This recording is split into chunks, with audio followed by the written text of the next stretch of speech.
Hi, Scary Recaps here. Today, I'm going to explain the movie Ataredos from 2017. Beware of spoilers. In Buenos Aires, Argentina, Clara is seen washing the dishes when she senses something strange. She mentions to her husband, Juan, that she has heard people's voices coming from the sink, whispering that they will kill her. But Juan doesn't believe her.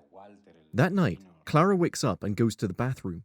Shortly afterwards, Juan is rudely awakened by a banging noise that seems to come from the adjoining house. He thinks that the neighbor, Walter, is producing the sound and yells at him to stop. Juan even goes to ring his bell in the middle of the night, asking him to keep quiet. When Juan returns, the banging sound resumes, and soon he realizes that it is actually coming from his own house.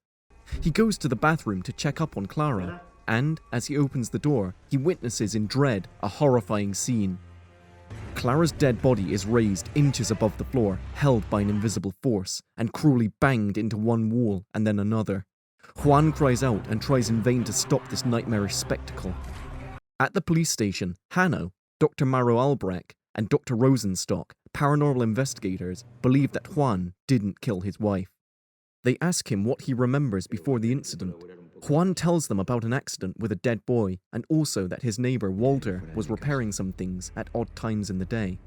In a flashback, Walter searches for Dr. Albrecht as he desperately wants a solution to a unique problem he is having in his house. During the night, Walter constantly checks under his bed, scared by something unseen. He takes pills and lies in his bed, which is pulled by invisible hands. As the bedside light turns off, Walter sees that the appliance is unplugged. As he plugs it back in, a figure is seen running away from his room. Terrified by this apparition, Walter hides under his sheets and starts to pray. A crooked hand touches him above the bed sheets. In the morning, Walter notices that all of the things in his room are in appalling disarray. At work, Walter calls Dr. Albrecht's office again and asks for help. He says that the pills they have prescribed to him aren't working and that he hasn't slept in weeks. Walter also says that he has seen it, the thing under the bed. The secretary says that they cannot help him. Juan is then seen complaining to Walter about the night noises and that his so-called repairs have damaged his wall. That night, determined to prove the existence of the otherworldly entity, Walter sets up a camera. The lights turn off and Walter falls asleep. Soon he wakes up by a noise in his room and finds that the camera has been thrown to the floor. As he checks the footage from the camera, he sees a creepy humanoid creature stalking him, coming from under his bed and hiding in the closet. Armed with a gun, Walter opens the closet but finds nothing inside but his clothes. Watching the camera one more time, the humanoid shape emerges slowly from the closet.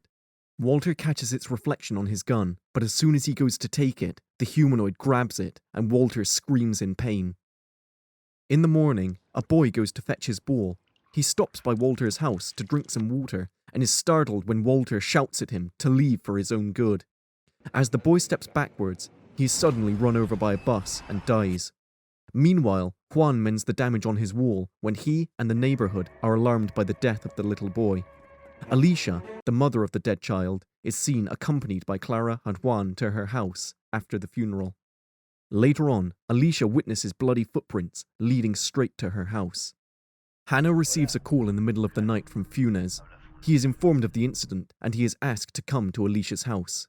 Once there, Hanno listens to Funes telling him that the dead boy has visited his mother in the flesh. Hanno and Funes go to the dining room where Alicia's dead son is sitting on the table. Hanno examines the corpse, and even though Funes mentions to him that some of the officers have seen it moving, Hanno suspects that Alicia must have dug up the corpse, even though this paranormal activity suggests otherwise. Hanno asks Funes if he is familiar with Alicia, and Funes admits that they had a relationship. Suddenly, the glass of milk in front of the dead boy is tipped over, and Funes says that the boy moved. Funes leaves and tells Hanno not to switch off the lights again. Hanno talks to the dead boy, asking him why he came back. The next day, Hanno is curious to see a photographer outside Walter's house. The woman introduces herself as Dr. Mora Albrecht. Hanno asks to escort her across the street to Alicia's house to show her something that might interest her. Funes comes out and says to Hanno that they cannot move the body of the boy as they will be seen and that will have a negative impact on them. Hanno tells Funes that he and Dr. Albrecht will deal with the situation. Inside Alicia's house, Dr. Albrecht catches the scent of something rotten and deceased. She sees the dead body in the dining room and talks with Hanno. Hanno recollects various incidents from when he was a coroner of dead people suddenly being brought back to life. These incidents are what made him pursue a career as a paranormal investigator. A friend of the dead boy visits the house and sees him slowly turning his head. His scream alerts Hanno and Dr. Albrecht. As Hanno hides the dead boy away, he is unaware of someone recording him. When Funes returns to the house, Hanno tells him that he has hidden the dead boy in a freezer. Funes tells Hanno to take out the plug, and they all hear the boy whimpering inside. Back at the police station, Juan is asked to sign an authorization paper that will allow Hanno, Dr. Albrecht, and her colleague, Dr. Rosenstock, to conduct experimental research inside his house. The three investigators arrive at the neighborhood and soon begin their unconventional examinations. Checking house after house, the team takes notes and photographs of rooms. Dr. Albrecht sets up a device that is said to trace any paranormal activity. Dr. Rosenstock and Funes search a house looking for any unordinary clues. Funes mentions to Rosenstock that he takes medicine for his heart and that he is a little deaf, having to wear a hearing aid. In the meantime, Hanno receives a call in Alicia's house from an unknown woman who is looking for Alicia.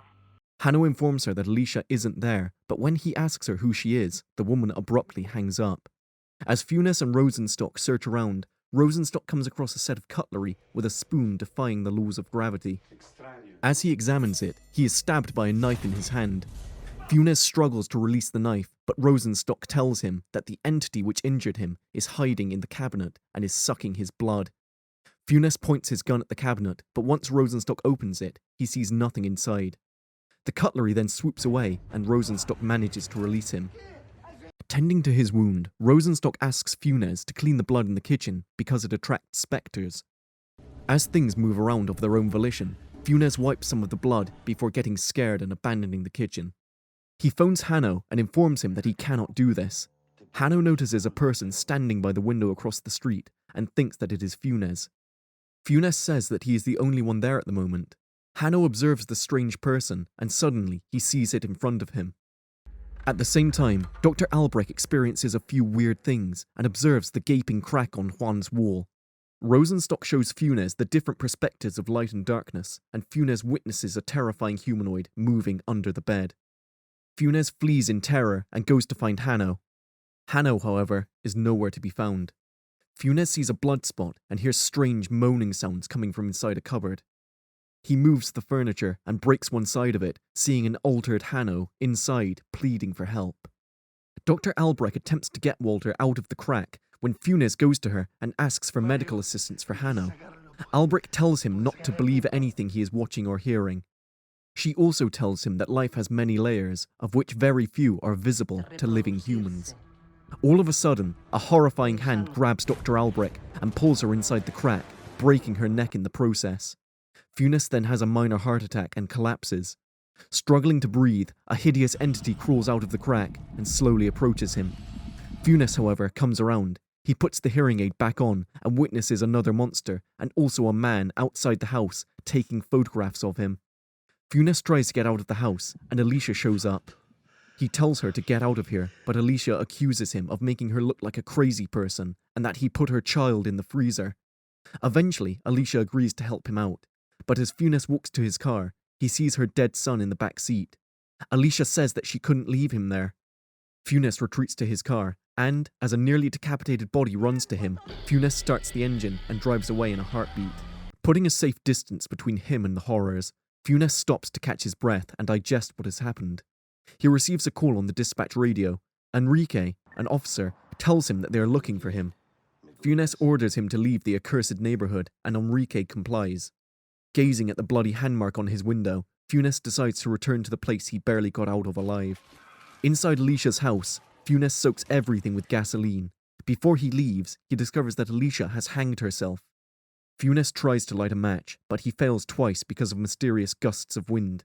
Hanno emerges suddenly next to him, his eyes pierced with fragments of broken glass. Funes backs away and uses his gun to light the fire. As the flames engulf Alicia's house, Hanno turns his ominous gaze towards Funes. A little while later, at the police station, Juan is being interrogated about Hanno, Albrecht, Rosenstock, and Funes. The officers reveal to Juan that Funes went mad and burned Alicia's house with all the investigators inside. Juan gets distracted and points at a man behind the three officers. Juan says that the man resembles Rosenstock and that his face is burned. The officers turn around but see no one except for an empty chair. Without warning, an invisible force throws the chair to the table.